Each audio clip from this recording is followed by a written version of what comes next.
welcome back to terryscookbook.com. My name is Terry Searcy, and I wanted to show you, today is Sunday.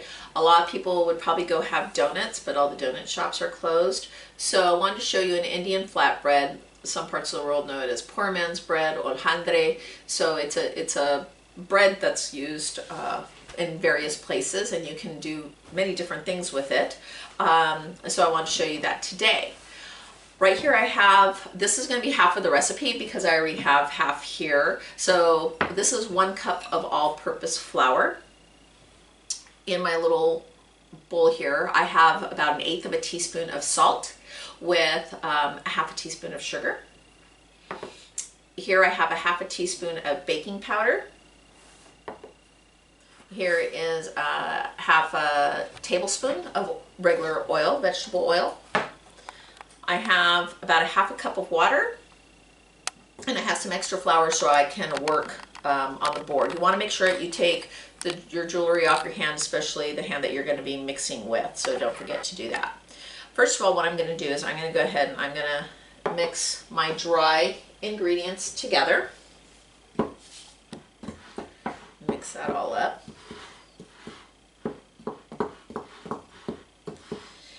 Now with this recipe, you have to let it set overnight. So that's why I'm going to show you what it looks like after it sat overnight. Now I'm going to go ahead and I'm going to pour my oil in there. And on my liquid, because depending on the moisture in the air that day, you don't want to just pour it all in. You definitely want to work this a little bit at a time. And pouring it in rather slowly and kneading it with your hand. Now this is going to require some vegetable oil to fry in. So I right now have my pan already heating up with some vegetable oil. So I can fry this. That's why they call it Indian fried bread. This is a really kind of cool bread because you can use it for a taco. You can, like I said, use it. I'm going to show it using some powdered sugar. If you have some jelly. So if you're craving a jelly-filled donut and you can't go because you're in lockdown, and I noticed that the donut shops in our area were all closed, you can go ahead and make yourself a donut. Not the healthiest bread, but it is kind of a fun bread to do. You can look up Indian pizzas. They have that sometimes at the powwows. Right, if it is too sticky, you're going to want to add a little bit of flour, but I still feel some dryness on the bottom, so I'm just going to keep kneading this until I get my little ball here going. Actually, my bowl's a little small, so I'm going to put it on my board and kind of knead this. So I did not use a full cup of water. We've had a lot of rain here in California, so I am a little bit under a little bit more moisture in the air. All right, so now this is all kneaded together. I'm going to go ahead and I'm going to put this in my bowl, and I'm going to refrigerate this. I'm going to cover it up with some saran wrap, my bowl, and I'm going to put this in the oven. In the refrigerator, sorry. In the refrigerator, and I'll use this tomorrow. So right now I'm going to wash my hands, clean up, and I'm going to show you what I pulled out of the refrigerator. Welcome back. This is the dough that I made last night. I took it out of the refrigerator about half an hour ago so that way it won't be so cold, and I'm going to sprinkle my board with just a little bit of flour. And so this is my bread from my dough from yesterday. And you want to have a knife ready, and you're going to cut this up. Now with this, you don't need a rolling pin. You can just make it with your hands and push it out. When we were in Panama a few years ago visiting my family, they make this bread and they serve it with liver and onions for breakfast. So that was kind of interesting and fun. I like liver and onions, I just didn't think about it in breakfast.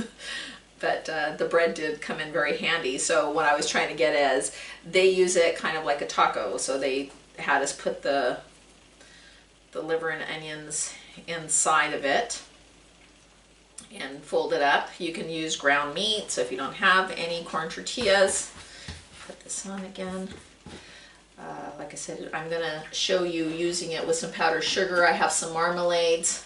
Someone asked about my eggs. We do have our own chickens. We are on a ranch, so I do have our own chickens. This is a turkey egg. We're incubating some of the turkey eggs. Let me wash my hands now that I touched the egg.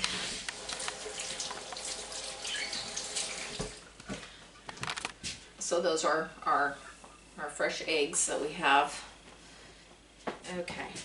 So I have this here. The problem is if I make a whole bunch of these right now, my husband, who's a cameraman, is probably going to want one. So I'm just going to make 2 of them. Just lightly dust it, just so you can work with it. I'm going to have my husband turn the camera off. I'm going to have him move it around. We're going to go to my pan with my oil, and that way you can see what they look like fried. All right, we'll be right back. All right, my husband is now closer to me so we can see what's going on here.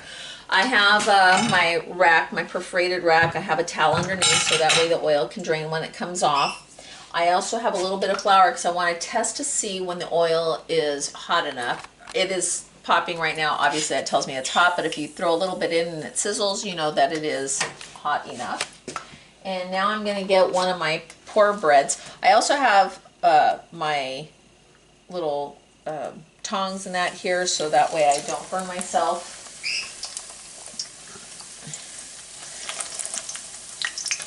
You want to make sure that your kids can roll these out. I just wouldn't have them do the frying part. It is going to bubble, it can pop, so make sure that you do have a good amount of distance. And while this is frying, kind of move it around. Doesn't have to be in that much oil, but you do want enough to submerge part of it down. If you have some pie filling, some of that canned pie filling, that's really good because now you can kind of make an apple fritter. If you have cinnamon and sugar, you can do that. Like I said, you can put meats on top of them if you want. If you have shredded chicken, make a taco, fish tacos. I'm going to let it really kind of brown up here. And you want to make sure that your dough is not cold when you put it into the oil. So we're going to let this fry for a few minutes, and I'll show you what it's going to look like when it's going to come out. All right, so they are done. They should be a nice little bit of a golden brown. And I'm going to let them sit here on my, they do puff up and they make bubbles. And that's how you know that you have the dough right. The consistency. I'm going to let these drain for a few minutes, and then I can go ahead and, like I said, I have some different toppings. Today's Sunday, not that we are a donut eating family, but I thought it would be kind of fun. Later on, our son is coming over for dinner, and I'm going to make these with cinnamon and sugar because I know cinnamon and sugar because I know he's going to like that. Right now, I'm just going to lightly dust a little bit of powdered sugar on it. So hopefully this will kind of set that craving for a donut. So if you want it jelly filled, get some, they do have some really interesting jams out there right now. You can find those because you're not going to find grape or strawberry in the normal ones, but I have a lemon jam, and then I have a real wild loganberry jam that I thought that would be fun. So this is you can use this again as a taco holder, you can use it as a tortilla, you can use it as a donut. It's called poor man's bread, also known as Indian fried bread.